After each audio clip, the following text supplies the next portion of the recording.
Exodus chapter 1.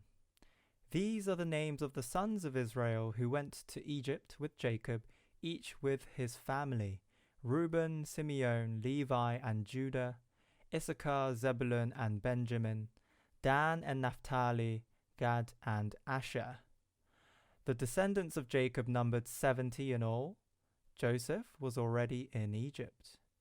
Now Joseph and all his brothers and all that generation died, but the Israelites were exceedingly fruitful.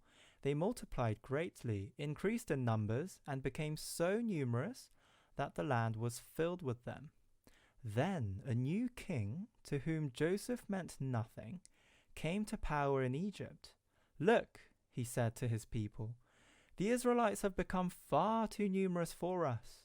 Come, we must deal shrewdly with them, or they will become even more numerous, and, if war breaks out, will join our enemies, fight against us, and leave the country." So they put slave masters over them to oppress them with forced labor, and they built Pithom and Ramesses as store cities for Pharaoh. But the more they were oppressed, the more they multiplied and spread.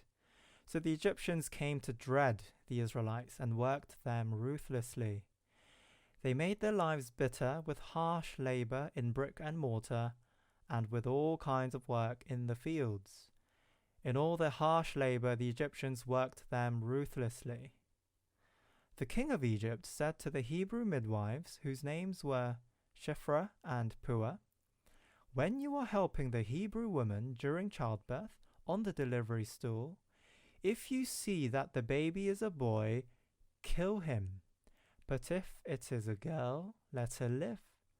The midwives, however, feared God and did not do what the king of Egypt had told them to do. They let the boys live.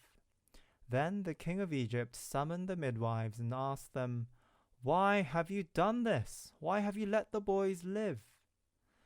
The midwives answered Pharaoh, "Hebrew women are not like Egyptian women. They are vigorous and give birth before the midwives arrive."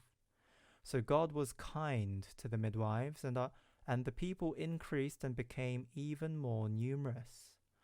And because the midwives feared God, he gave them families of their own. Then Pharaoh gave this order to all his people: "Every Hebrew boy that is born you must throw into the Nile, but let every girl live."